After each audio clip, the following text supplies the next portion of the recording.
Yashodanandana Brajajana Ranjana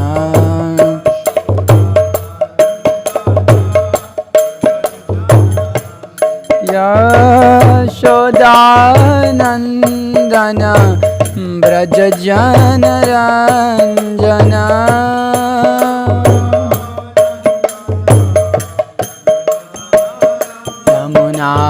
Yamunatira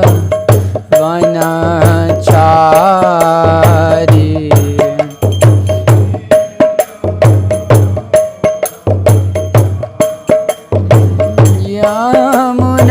Yamunatira Vanachari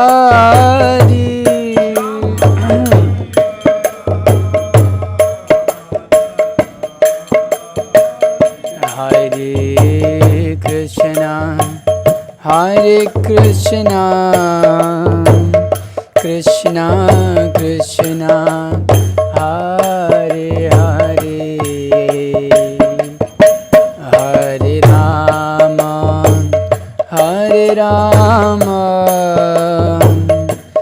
Rama Rama Hare Hare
Krishna Krishna Hare Hare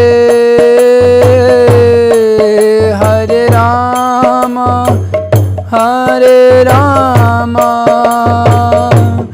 Rama Rama Hare Hare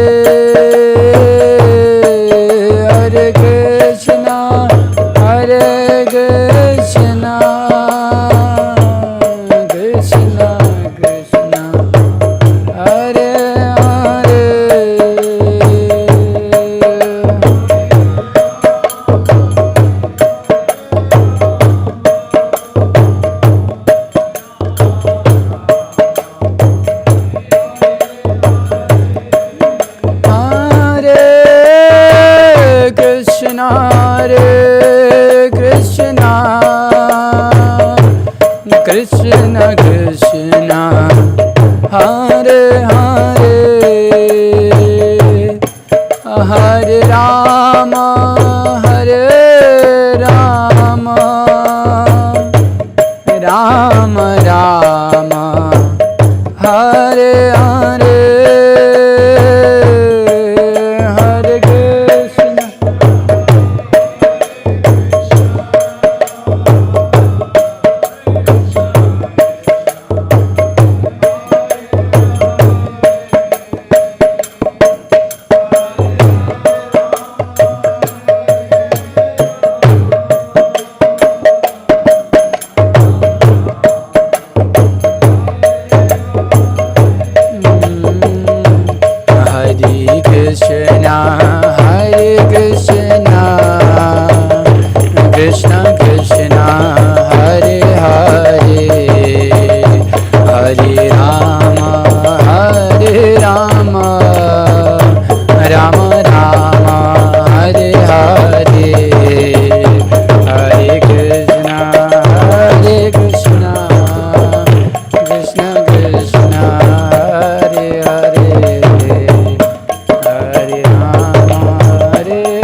Hare Krishna, Krishna Krishna, Hare Hare, Hare Rama, Hare Rama, Rama Rama, Hare Hare, Hare Krishna.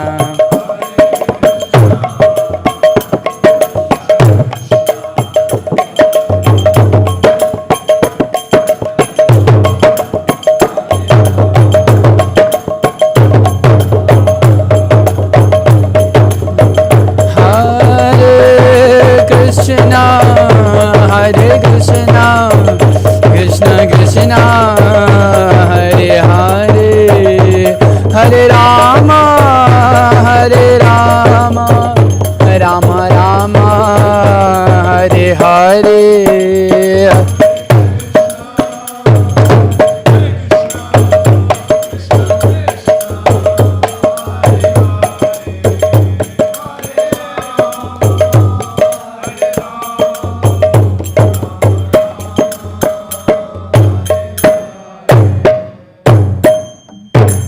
Vishnupad Paramhans परिव्राजकाचार्य अष्टोत्तर Shri Shrimad ऐसी भक्तिवेदांत स्वामी श्री प्रभुपाद की जय। ओम विष्णुपाद परमहंस परिव्राजकाचार्य अष्टोत्तर श्री श्रीमद् भक्ति सिद्धांत सरस्वती ठाकुर श्री प्रभुपाद की आनंद कोटि वैष्णवृंद की नामाचार्य श्री हरिदास ठाकुर की प्रेम से गौ श्री कृष्ण चैतन्य प्रभु नित्यानंद श्री अद्वैत गदाधर शिवासादि गौर भक्तवृंद की श्री श्री राधा कृष्ण गोप गोपीनाथ श्याम कुंड राधाकुंड गिरि गोवर्धन की वृंदावन धाम की मथुरा धाम की गंगा माई की यमुना माई की तुलसी देवी की भक्ति देवी की समवेत भक्तवृंद की all glories to the assembled devotees Hare Krishna, all glories to the assembled devotees Hare Krishna, all glories to the assembled devotees Hare Krishna, all glories to Shri Guru and Gauranga, all glories to Srila Prabhupada. Om Namo Bhagavate Vasudevaya, Om Namo Bhagavate Vasudevaya, Om Namo Bhagavate Vasudevaya. Okay, reading from Canto 3, text chapter 9, text number 41. Okay. Purtena tapasa yajnaihi danaihi yoga samadhina radhang nishreyasam pungsam mat pritihi tattvavid matam purtena tapasa yajnair दानैर् योग समाधिना राद्धं निःश्रेयसं संपुंसां मत्प्रीतिस्तत्त्वविन्मतम् पूर्तेन तपसा यज्ञैर् दानैर्योगसमाधिना राद्धं निःश्रेयसं पुंसां मत्प्रीतिस्तत्त्वविन्मतम् पूर्तेन तपसा यज्ञैर् दानैर्योगसमाधिना राद्धं निःश्रेयसं पुंसां Pritish tattvavinmatam. Please repeat. Purtena tapasa yajñair. Purtena tapasa yajñair. Jnanair yoga samadhina. Jnana yoga samadhina. Radham nishreyasam Radham nishreyasam pumsam. Mat pritis tattva vinmatam. Purtena tapasa yajñair. Tapasa yajñair. Jnana yoga samadhina.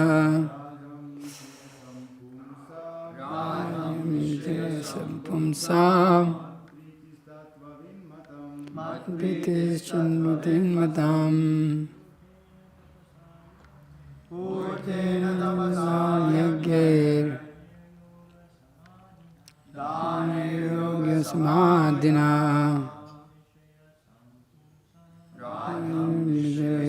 Pumsam pritis tattva vinmatam. Purtena tapasa yagir Samadhina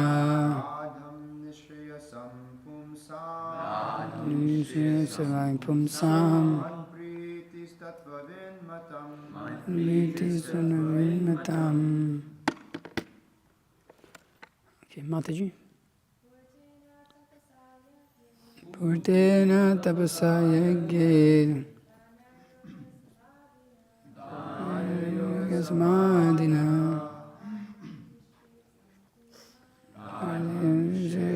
Pumsam Pritis Chanvatinmatam. Okay. Purtena, by traditional good work. Tapasa, by penance. Yajnaihi, by sacrifices. Danaihi, by charities. Yoga, by mysticism. Samadhina, by trance. Radham, success. Nishreyasam, ultimately beneficial. Pungsam, of the human being. Mat, of me.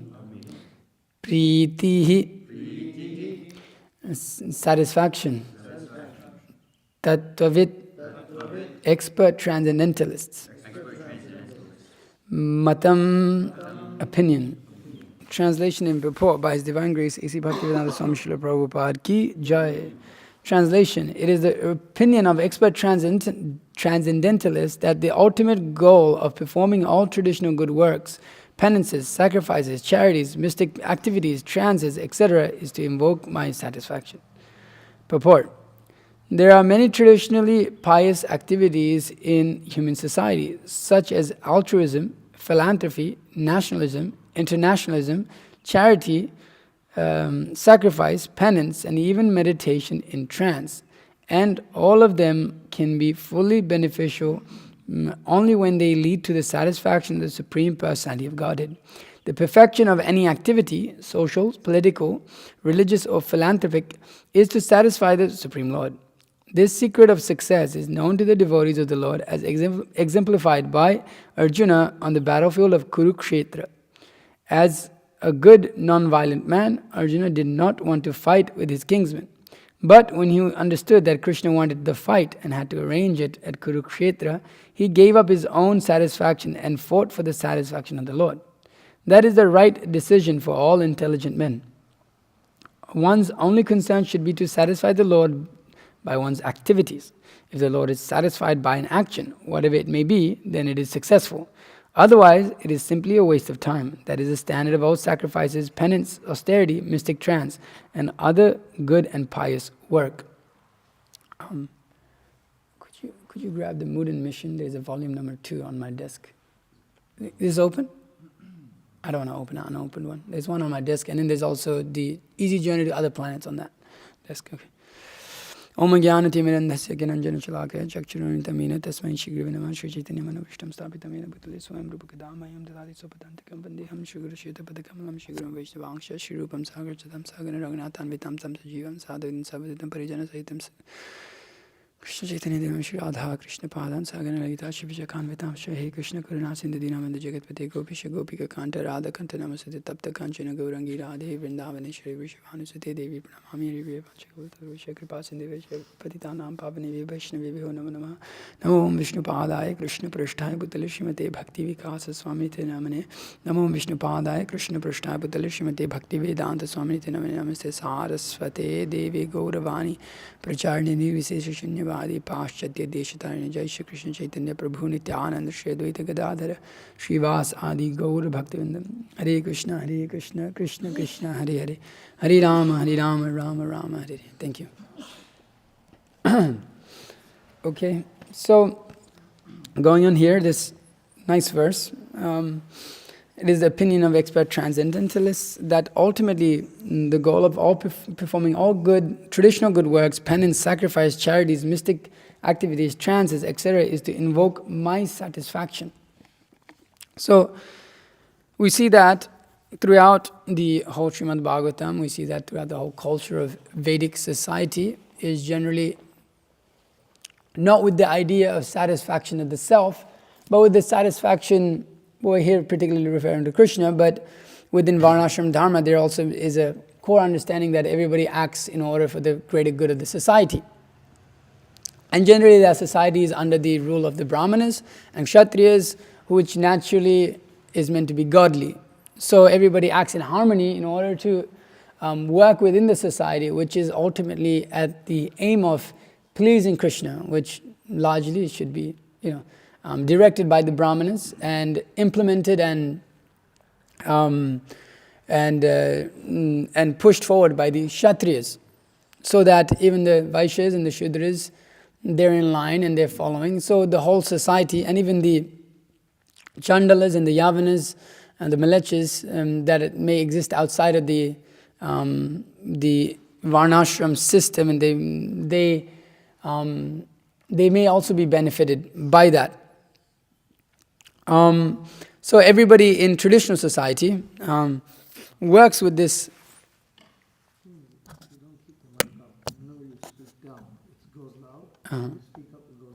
So what should I do here? Okay, is this better? Oh, what? Okay, so traditionally, how society is generally run on the basis of a community, not on the basis of individuals. And as we see the modern society advance, so-called advancement, everything is more individual, hedonistic, that is for my enjoyment. And we see that more and more. We're watching this little documentary by BBC yesterday on, what are they called? Hedonite? What are they? Ruderhoffs. It's like a Christian community. And it's a young girl who lives in a community. They grow up in a community. Everybody works not for themselves, but for according to what their occupational duty is. You're given a particular service, and you do that service according to whether you like it or not. They're generally good at what they do, so they just do that, and they're pretty satisfied, and everybody works in that mindset. But she specifically moves out when she's 18, just to see what the world is like. And she immediately notices the starking difference between the individual society. Everybody is focused on themselves, and how the community works well together where she's from. And she makes the point that I'm in a city with so many people, but I can't connect with anyone. That I don't feel like I have any friends, although there's so many people around me. And whereas in the village you have a few people, but you're connected with everyone, and that's the experience that I had also growing up. You knew everyone in the village, and they knew you. They knew whose son you were, and you knew whose son they were, or the parents and the cousins, and you knew the whole village. But then when I moved to a place like Australia, it was the same thing. It was like you didn't know your neighbor, you didn't know the children in your neighborhood. Nobody really were with each other at all. There was no exchange of Just often you would see, even I remember very clearly, that my parents would send freshly grown vegetables to take to the neighbors as just a part of the loving exchanges that was there within the village, whether it's next door or a little further up. So naturally a society that is not so self-centered acts on the platform of selflessness, some level of that. Of course, extended selfishness is there when Krishna is not in the center, or when God is not in the center, as that has become the case even within Varnashram society, or the resemblance of Varnashram society. But nonetheless, that culture is still there in any society that promotes God at the center. A level of selflessness is there. Whereas we see the complete opposite, like I'm saying, within our society that we're growing up in, that it's quite individualist, me, me, me. It's a me society, as often my spiritual master puts it, me. That I must enjoy and that I do everything for myself. And actually, Srila Prabhupada, that extended selfishness is quite well seen within the modern society. That although seemingly altruism, that okay, I'm going to go do benefit for others, actually ultimately it's with the consciousness of for this body and the extension of this body.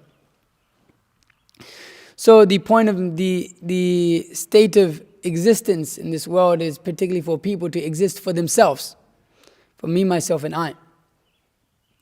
I'm the center of existence, and everything around me only exists for my pleasure. So my friends only exist for my pleasure, otherwise they're not my friends anymore.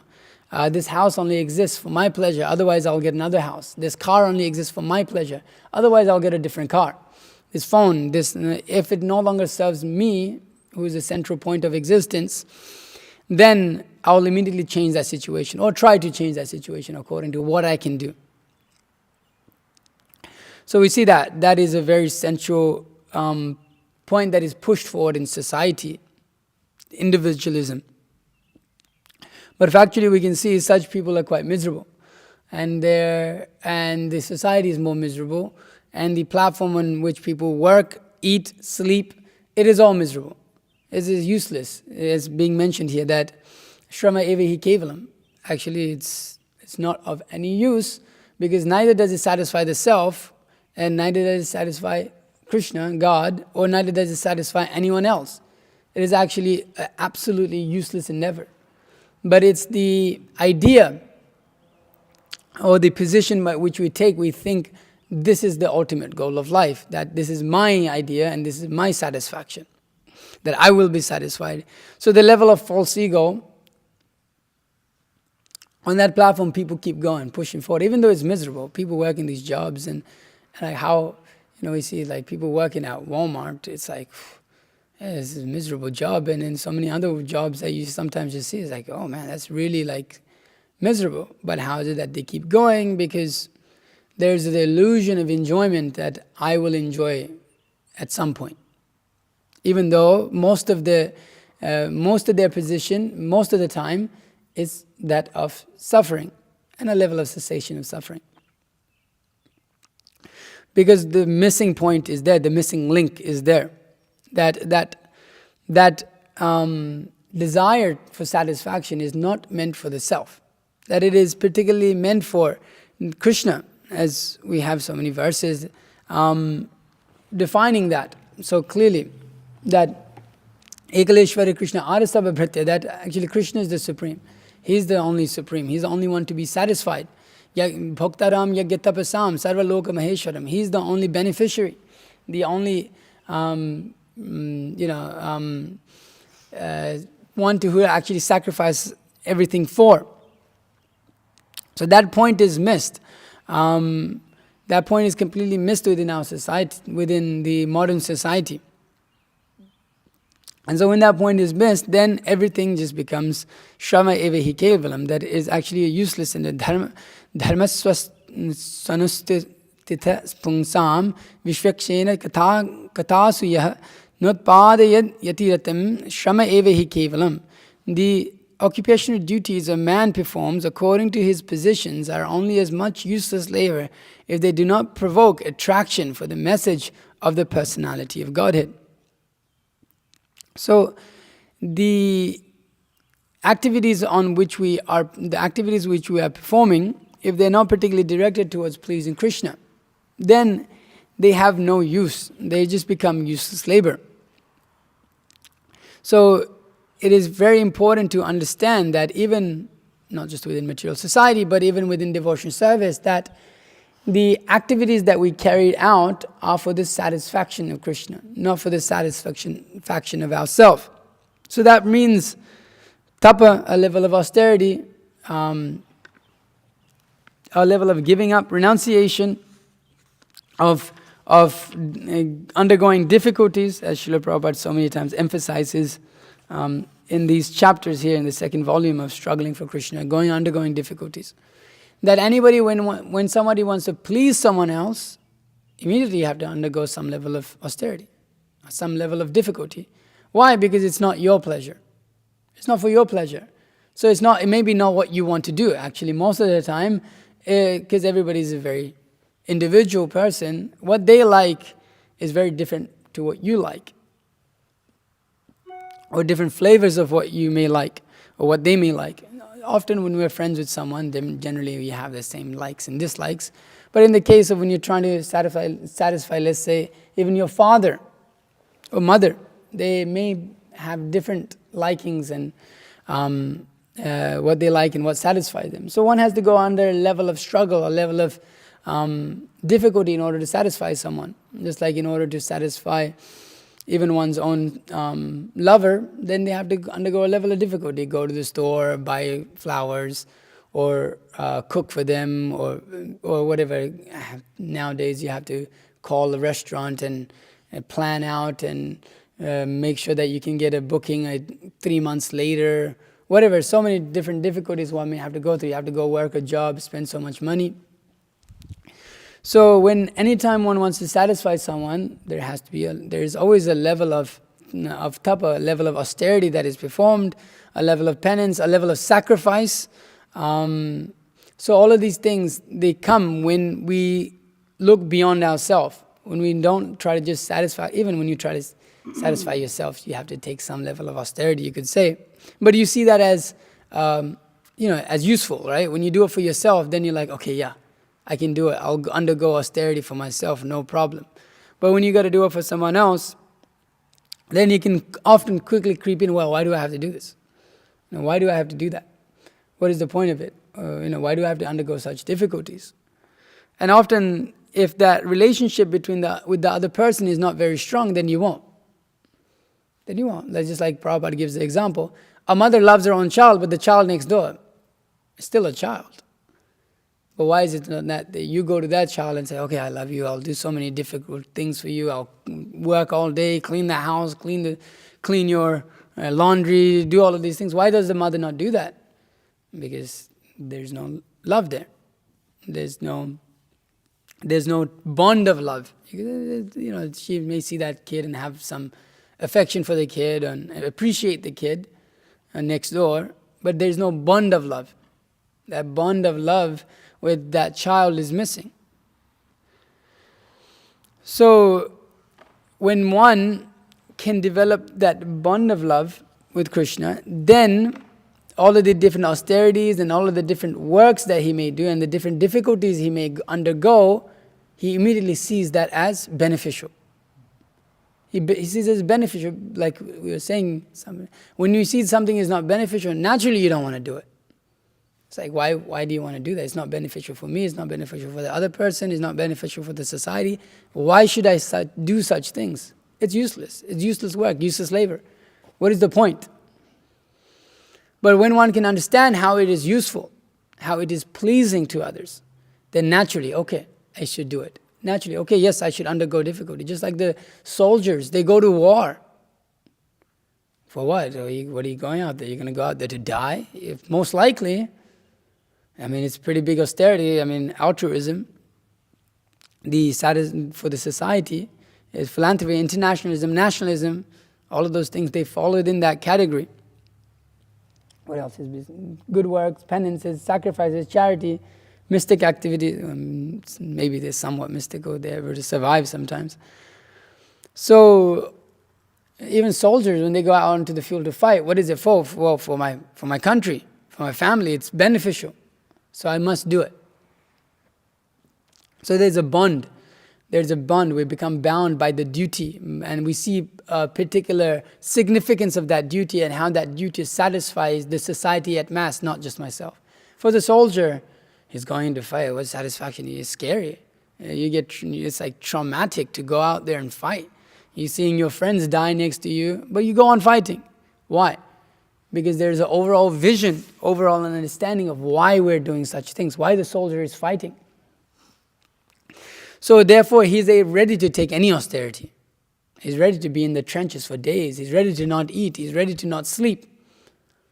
He's ready to work hard because he recognizes the position or the exalted nature of his work and how important it is. And he finds satisfaction in that to some level. And oh yes, okay, it is hard, it is difficult, but this is for the greater good of humanity. It is the greater good for the people, of my people. Bodily conception life, but I'm saying particularly the attitude and the mood by which they do such a things. So we can examine that, we can see these different things in people, that it is particularly, people do this with the level of becoming bound by love for their society, love for their family, love for their children. People are ready to do anything when they're bound by love.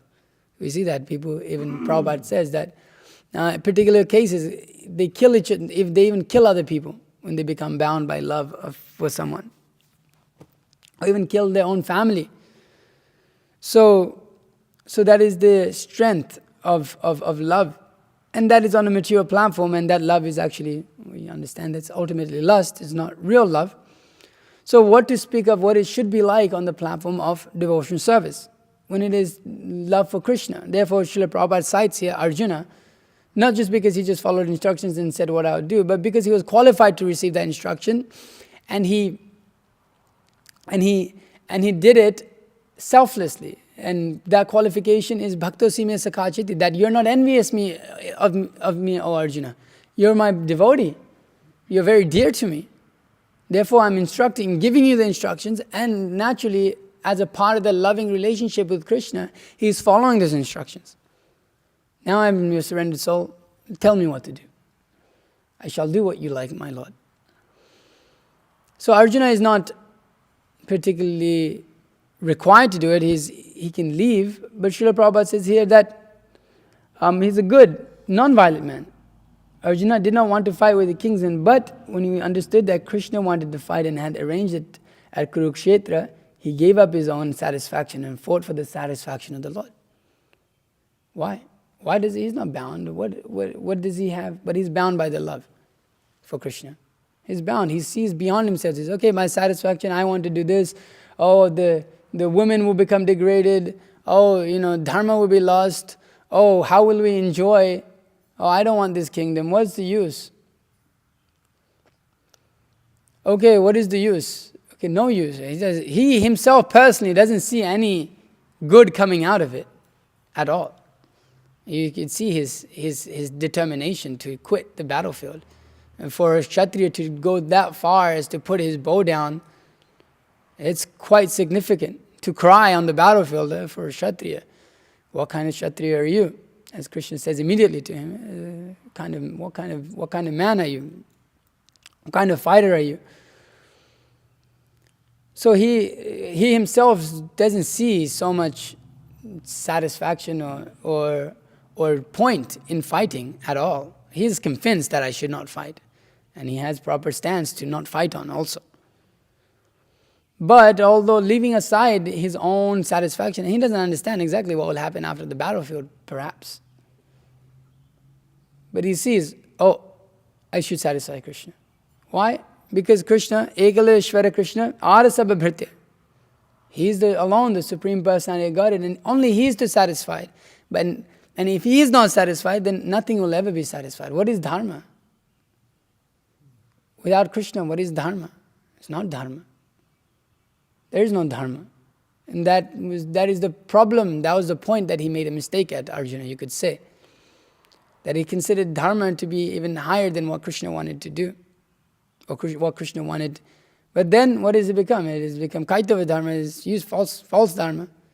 Because all dharma means that which leads savai pumsa paro dharma yata bhaktir adokshaji. That it is meant for Krishna. Otherwise, whatever work you may do, even superficially devotional service, or seemingly within the lines of within the culture of dharma, then it is adharma. Why? Because it doesn't satisfy Krishna. That is the point of dharma. All dharma is to satisfy the Supreme Personality of Godhead. And it is meant to be ahituki apratihata yatma suprasidati, that it is unmotivated and uninterrupted. That it is meant to be unmotivated. Jnana karmadhyanavritam. So it is a high platform. But we can see even in this world people can do it. And it's not particularly bound by the unconditional. It's conditional in this world. So why is it that we can't do it? Why is it that we can't take up on that position by which we become selfless when the time of need arises? When the time of need arises for the country, for the soldiers to go to war, men who are dedicated to that nation, they willingly step forward to go. So time of need, Srila Prabhupada often emphasized, urgency, you'll read in this book, urgency Srila Prabhupada emphasized. Okay, come forward. It is the Krishna conscious movement, it will save human society from degrading to this animalistic, it's already an animalistic civilization, but degrading to the hell. We can save them from such a position. So come forward and fight. And Srila Prabhupada's disciples felt that, understood that. By the presence of Srila Prabhupada, he's the Senapati Bhakta, and the commander-in-chief, that in the first volume, Srila Prabhupada, Bhakti Vikas Maharaj explains what it means. With the Senapati Bhakta, what he means that he was the commander-in-chief. So he's pulling us forward, he's pushing us forward to come forward and sacrifice ourselves. And many times sacrifice, in this fire of Sankirtan, mentioned in this book, that actually Srila Prabhupada never said that.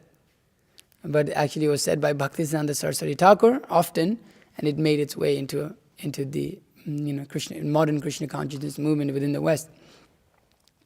So the fire of Sankirtan, and in one place Srila Prabhupada writes in the Bhagavad Gita that one must be ready to lay his life down on the battlefield. The battlefield of Sankirtan, he doesn't particularly mention Sankirtan, but it's understood that to fight for Krishna, and Srila Prabhupada many times says here that it is glorious to die on the battlefield. And I also want to die on the battlefield. That I desire to die while preaching, while fighting. That is the glory. That is the glory of a devotee. That is the glory. That is actually wanted by a devotee. To die for Krishna. That we're not particularly saying we have to go die, but it is mentioning the point that we have to sacrifice our own material desires. We have to sacrifice our own ideas and satisfactions. And by doing that, actually, we will become satisfied. By doing that, actually, we'll make everyone else satisfied. So it requires struggle, it requires push, it requires accepting difficulties. Such nice things that are said here, that specifically, I have so many things that I was meant to cite here, but specifically this verse, Tapyanti loka tapena sadhavas prayasyo janaha paramaradhanam tadhi purushaya kilatmanah. It is said that great personalities almost always accept voluntary sufferings because of the suffering of people in general.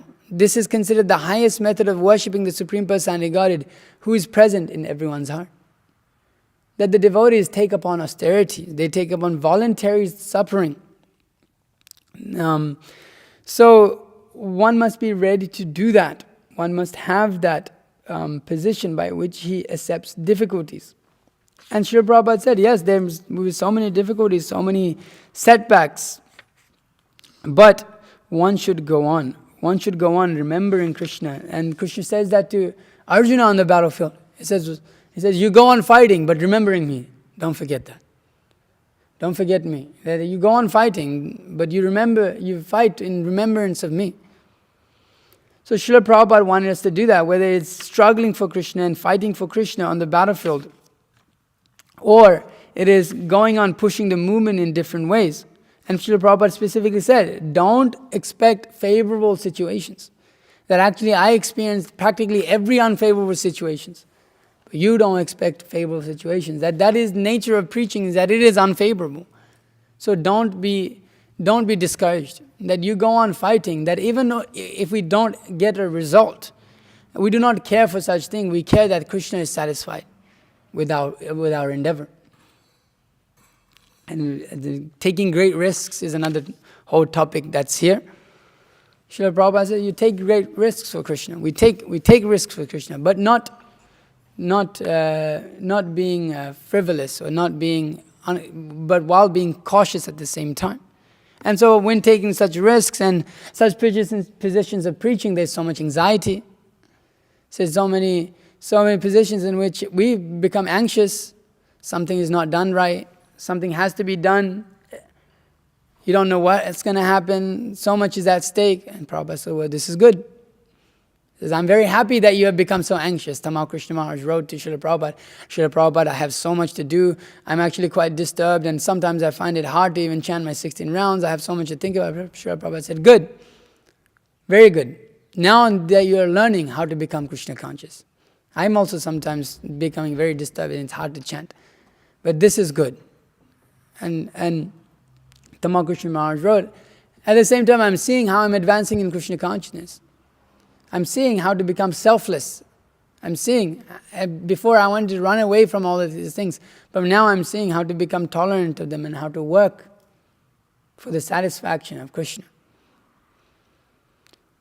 So all such things in the endeavor to please Krishna will come, in which we have to tolerate anxieties, we have to tolerate the difficulties, we have to sacrifice, we have to act for the greater good of the society, leaving aside everything else, our own personal pleasures, our own personal satisfaction, own conveniences in our life. We can have an easygoing life. Srila Prabhupada says, well, that's not what Krishna consciousness is.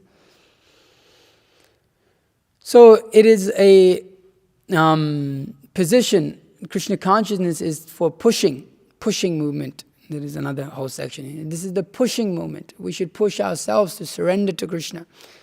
And when we're on that platform, then all of these other things will naturally just be byproducts. Taking austerity, anxiety. But amongst all of those things, there is deep satisfaction in trying to please Krishna. Amongst those anxieties, Srila Prabhupada says, and specifically here, if I can find it again. Okay, how to deliver them. This is Krishna anxiety. This kind of anxiety is welcome. Krishna anxiety itself is a first-class devotional service. If one becomes anxious like that, then he is perfect. Janma koti shruteir na labhyate. Sukriteir na labhyate. After many, many millions of lives of pious activities, one can get such anxiety. This is not so easy to become anxious for Krishna. Don't think it is like ordinary anxiety. If one becomes full of anxieties for Krishna, that is the highest stage of perfection. And then then different anxieties in book distribution, anxieties in deity worship, anxieties in management. So many different anxieties they're there. And I have so much experience of that. But Srila Prabhupada is saying such anxieties are good.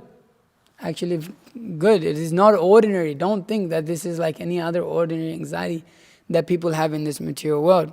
This will invoke attraction to Krishna. And that is the only thing. That message, that worship, that activity, that anything we do that invokes that attraction to Krishna, that is to be endeavored for. So one must go on like this, that this is the ultimate good of all human society.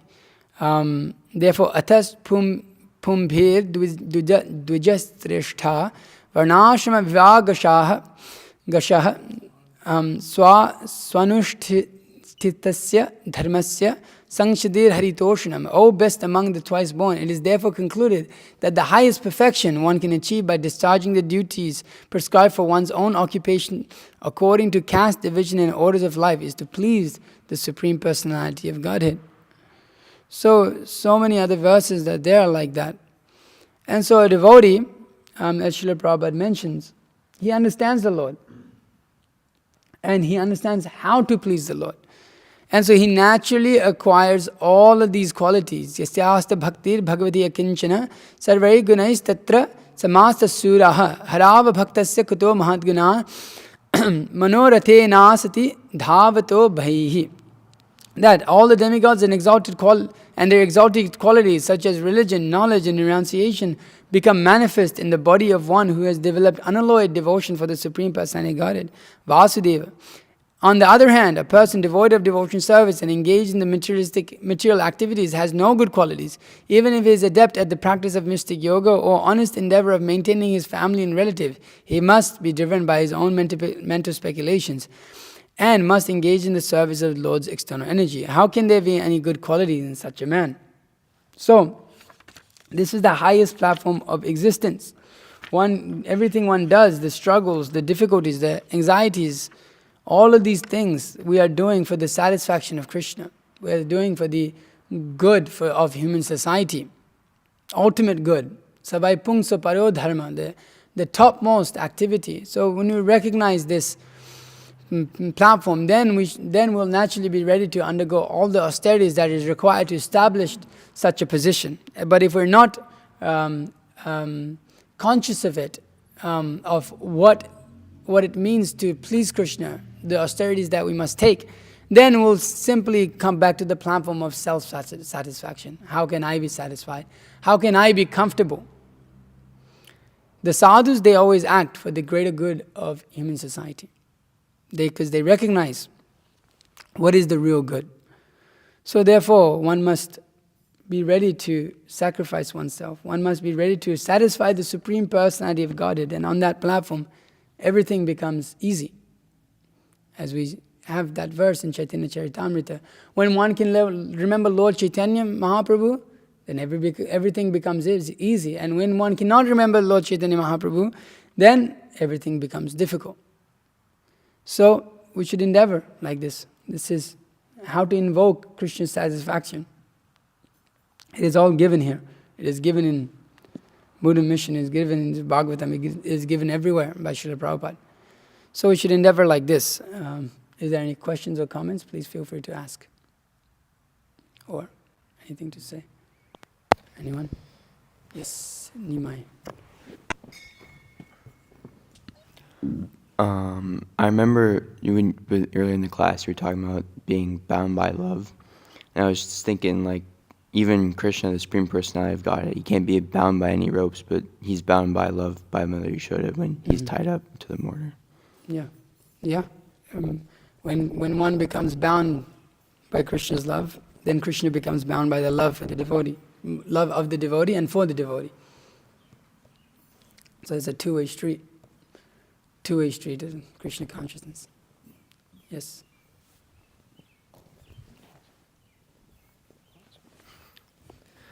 I have a comment and a question. I was reading this morning in Science of Self-Realization. You were speaking about this point of, needing to share this Krishna consciousness with others, and Srila Prabhupada was making the point about how, the compassion of the devotees, they're so compassionate because they want to so much share this Krishna consciousness with everybody else. Mm-hmm. And Prabhupada was just making that point over and over again in that chapter, that we need to go out and we need to share this with everybody. Mm-hmm. Anybody that we meet. He says that the main quality of Vaishnava is that compassion, that they go out and they actually share Krishna consciousness with everybody else. So I thought that was relevant to what you were speaking about. And then you also had a point here where you said that when one works hard, they realize the exalted position of their work. Mm-hmm. You were saying that, I guess, in reference to the soldiers, even on the battlefield. And I was wondering if this principle can also be translated to Krishna consciousness, and then if you could say that if one isn't working hard, that they don't realize the exalted position of their work. Yeah, yeah. It is particularly meant for Krishna consciousness. I was just giving that example. But it's particularly applicable in all of our circumstances, and specifically because we're a preaching movement. We're not, we're not just like peaceful and living in the house, just living in our own place and expecting people to come. We're a preaching movement where it is an army, it is a war. As Srila Prabhupada often said, this is a war against Maya, and we are the foot soldiers. And then there's the soldiers who are on the front lines, and then the soldiers who are then there's the support of those soldiers who are doing different activities. So yeah, when one recognizes something to be beneficial and important, then naturally he works hard. Naturally he gives himself to that activity fully. When one can't recognize it's important, then there's the, vyavasatmika buddhi, ekihe kuru nandana, when one understands, his intelligence is one-pointed. When he understands the goal of life, his mind is in control. But when one doesn't understand that, then his intelligence is many-branched. So he doesn't know where to put his energy. He puts it in many different places. But a devotee, he channels it into one place, and he puts all of his effort into that, or a person who recognizes the importance of that. So, yeah, when one recognizes the importance of one's activities, then he works hard in it. Just like you recognize the importance of an exam in your school. And when you go through the whole year and you've got your final exam, 80% of your grade, then you work hard because you recognize, oh, this is worth a lot. So similarly, when we recognize the importance of distributing Srila Prabhupada's books, when we recognize the importance of preaching the Krishna conscious philosophy, when we recognize our importance of our own practice, then we'll work naturally hard at that. It should be like that. But when we forget that and we don't see that, then naturally we become laxed. So yeah, it's a principle that's applicable. I mean, it's just an example, but it's mainly for Krishna consciousness. Yeah. So yeah. You were using that example just now about the like school classes and the exams, saying that when the final exam comes up and one realizes how important it is, then they push really hard for that. But I guess to expand on that analogy a little bit, I don't know if it still fits, but for those intelligent students, they actually work hard throughout the whole semester. So then the final exam is a lot easier. It isn't that they just like slack off the whole time, and then when the exam comes, they're like, and then they study like that was me. 16, 20 hours a day, and then it's like, then they got the result, but it was really like unbalanced. Does that also apply here? Yeah, that one has to work steadily throughout his whole life. Not that there's the idea that at the end of my life, then I'll surrender to Krishna. It's not that. That one does steadily. It's a constant endeavor. It can be also taken in the sense of that life is quite short, so the exam is not too far away. And so when we've wasted a lot of time in our past lives already, just wasting time. So it is urgency that I must surrender to Krishna within this short amount of time. It's already billions of years I wasted. I didn't make any progress. So I have a small amount of time. Exam is coming very soon. So I should, final exam, which is death, I should become fixed. So then that urgency should be there. I should not fail that exam. I do not want to fail. So you can look at it in different ways because we have to be steady. You can look at it in both light there, because although life is short, it does feel long in some sense that there is a lot to go through and a lot to do. So we have to be steady throughout, but at the same time, we have to have that sense of urgency to surrender to Krishna, that I haven't recognized, I used to do that. When you get to the exam and you got a week left and you haven't studied, and you look back and you go, I should have studied. And then you really work hard. So similarly, we should look back, so many lives wasted, so now I should work hard and not have to go through this again. And so I didn't want to go through school again, so I really worked hard. I really worked hard to do that exam because I did not want to take that exam again. Otherwise, you have to take it again. If you fail it, you have to take it again. And I don't want to do that. So, yeah, both. You have to look at it both. Yes, Amayatma Prabhu.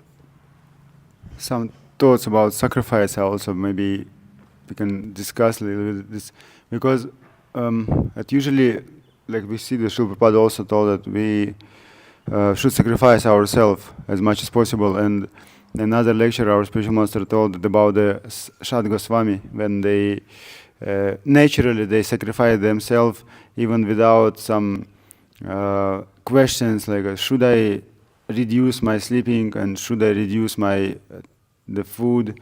And he gave another example when Chaitanya Mahaprabhu his servant told to Chaitanya Mahaprabhu, you should take prasadam.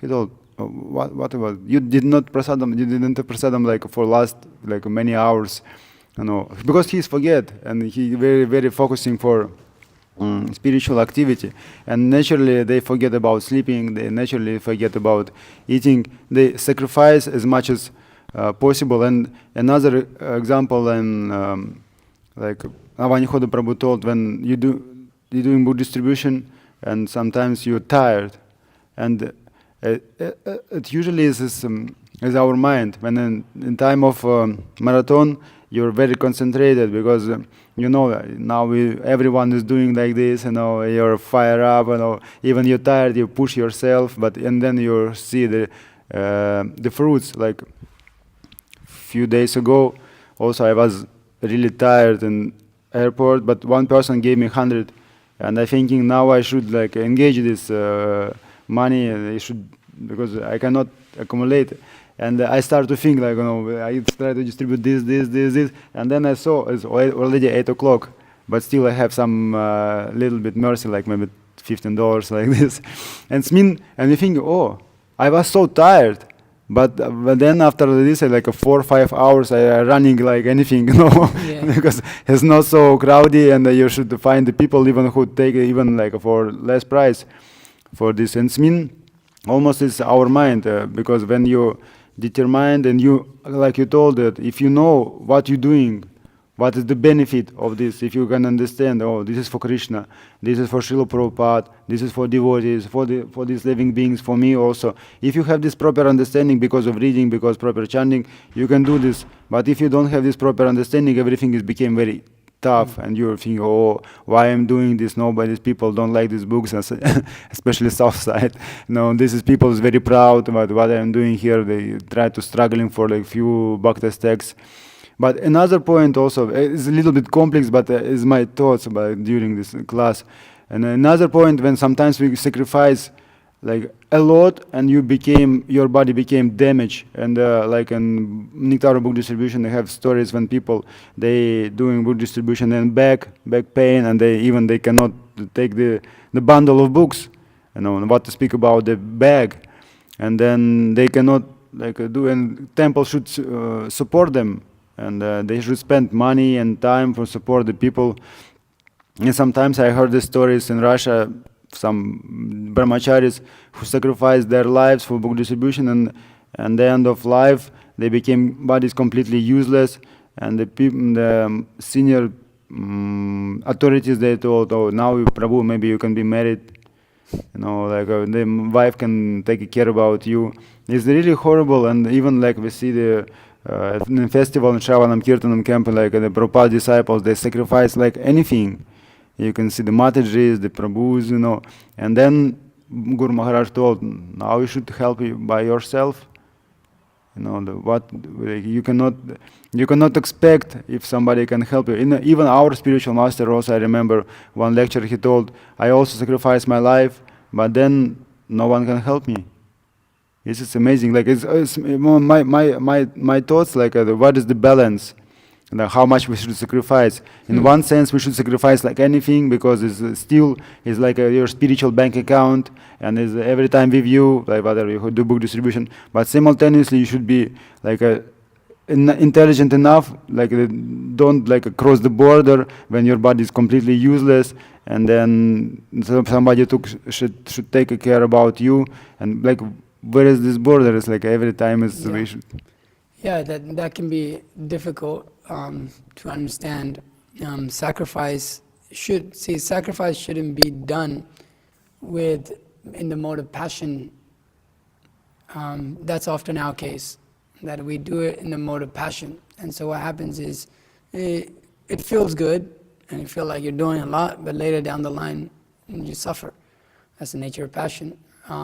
So sacrificing the mode of goodness for a devotee is very important, because when you sacrifice in the mode of goodness, it's very hard because you want to do more, but you just have to regulate yourself by force a little bit. It's like, okay, I want to do more, but this is how much this body can handle. And so you have to regulate that day in, day out.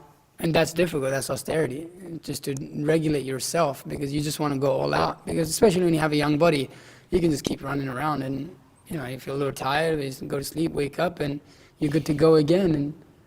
And so it's hard to regulate that, because you want, the mood is, maybe proper in that I want to surrender. But how one is carrying that out might not be proper. So that's why it's very important to have guidance, and study and see what we're doing in the mode of passion and ignorance. Because even our surrender or sacrifice, if it is done on that level, we may suffer quite a lot later. Although Krishna, of course, is going to appreciate that and what you did, and everything is on the level of Krishna consciousness, so it's not the same as the karmis on the level of passion, of course. But nonetheless, we suffer, like we don't take care of our health in our youth. And Maharaj says that a lot, that it's like, I did so many things, I sacrificed so much, now I'm having to go through all this. Of course, he's transcendental. But we see so many devotees say that, not just him, so many devotees take care of health. Prabhupada, so much emphasis, health. And even within this, he says, okay, you work hard, you do this, but make sure you're not overdoing it. So there has to be a balance, and so one has to recognize where one's body is at, how much can one push, how making sure that we're eating enough, sleeping enough. So if we can do that, actually we can do more service over our lifetime. Because actually, Srila Prabhupada, what we're reading, it says that a man is middle-aged between 40 and 60. And the only old age comes when you're 60.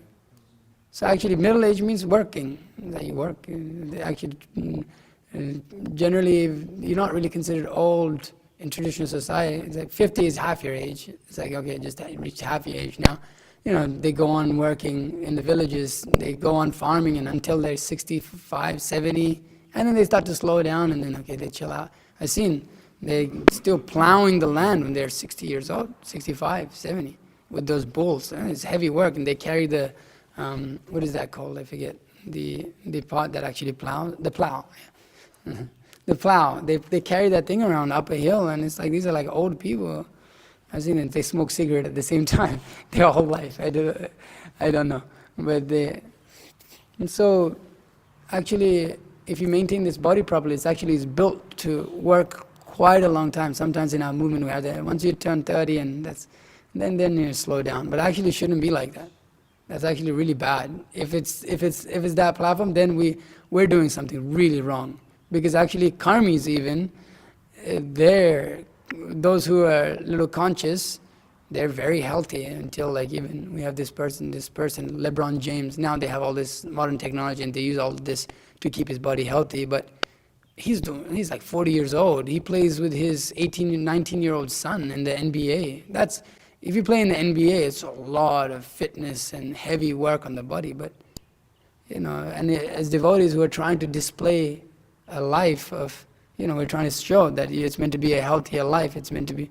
Shouldn't be that when we're 30, 35, all of a sudden it's like we start to struggle and have difficulties. That's kind of our case with most of our brahmacharya ashrams, that generally 30, and then you'll see everybody kind of starts to struggle with health, and 35, 40, and then it's a struggle, but it shouldn't be like that. So that means that requires proper regulation and all of these things. So sacrifice doesn't mean just throwing everything away, let me just give everything. It means being intelligent, being a brahmana, being recognition of what I can do, what I cannot do, one should not be in a demoniac mentality of sort. You could say in a sense, what is to be done, what is not to be done, I don't care, let me just go all out. No. Be dhira, be stable. And in that way we can go on long time. Ultimately it's meant to satisfy Krishna, so that will satisfy Krishna. Because it's also, we got to consider, okay, we give everything, but if at the age of 40 we fall sick, and then the institution has to take care of it, it's like, now you're going to live till you're 80, you get 40 years, you're going to burden the institution with your body. I mean, it is a consideration, so we have to think about it like that also from our own point. Okay, I should try to maintain this body for the sake of ultimate good, not that I have to give it off to someone else. Ideally, it would be nice if we can maintain it in such a way that nobody has to give it so much attention. It's a material body, So if therefore devotees might need to do a little bit of exercise every day, make sure that they're eating properly, make sure that they're sleeping properly. So this is really important in our lives. Shouldn't be neglected. And for the sake of sacrifice, surrender. But yeah, that's a part of surrender, to take care of the body. That this body is not mine, it's Lord Chaitanya's body. So therefore I have to take care of it. We take care of our vehicles. Why? Because it's the vehicle for Sankirtan. Similarly, this body has to be looked at from the same point of view. It is a vehicle for Sankirtan, for the spreading of Krishna consciousness. Therefore, it requires maintenance, it requires work, and then it can perform so much more. Sacrifice, we have to take it for oil change, so regular servicing. You can't neglect it. You neglect it, that vehicle will die, and it's like, paid $100,000 for that vehicle. We paid a lot for this vehicle, more than any of those vehicles. Millions of lives if we get here. What to speak of coming to Krishna consciousness, we've paid a lot in that sense. So we should recognize those things and then see what needs to be adjusted to take care of it. At the same time, not becoming absorbed in it. So, yeah. Is there anything else? Yes, Chandra Prabhu. Prabhu, you're reading from the Mood and Mission where Prabhupada was encouraging devotees to be in anxiety. How do you compare that with the verse from the Chaitanya Charitamrita, which says Bhukti Mukti Siddhi Kami, that only the devotees are peaceful? How would you compare that? Prabhupada says, well, that is supreme ecstasy. To be in anxiety. Actually, that is the supreme topmost platform. He says that, if I can find it.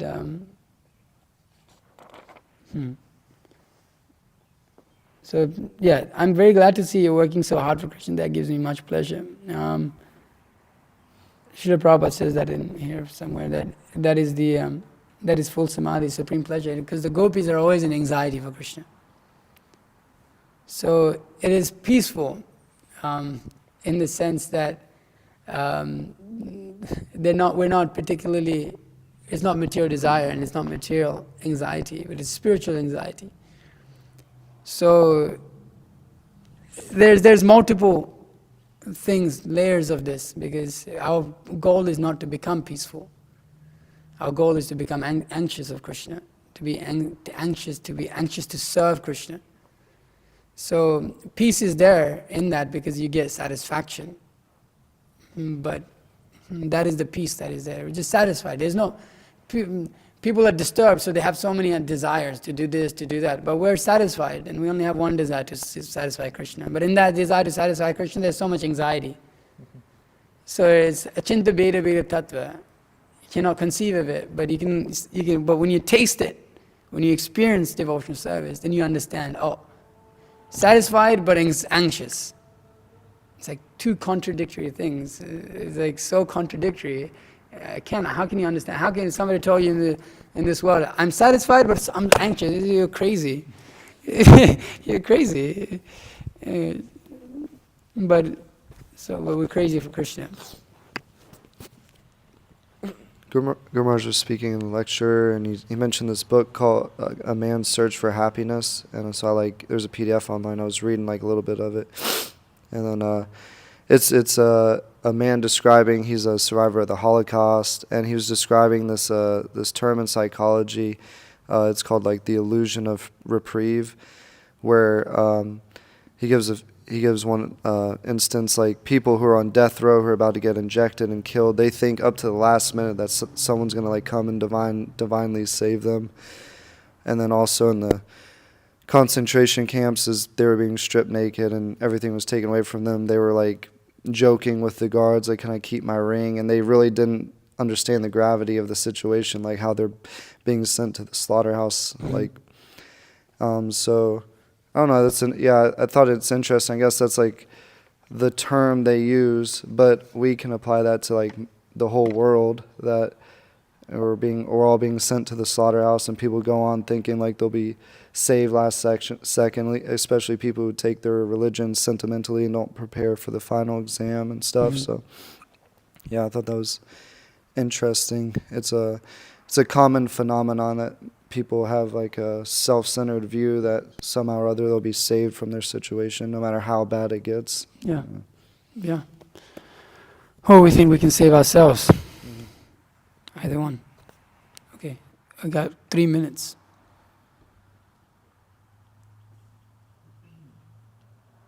We're talking about anxiety, and spiritual life is actually full of anxiety. Yeah, But I know that. Vaikuntha means the place of no anxiety.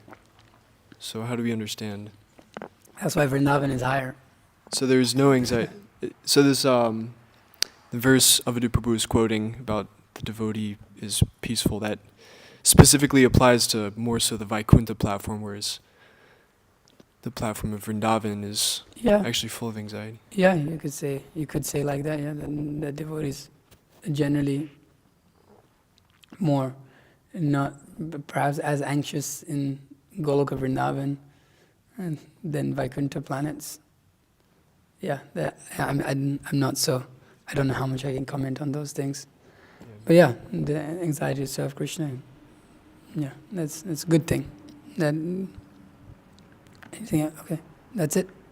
Okay, Srimad Bhagavatam ki jai, Srila Prabhupada ki jai.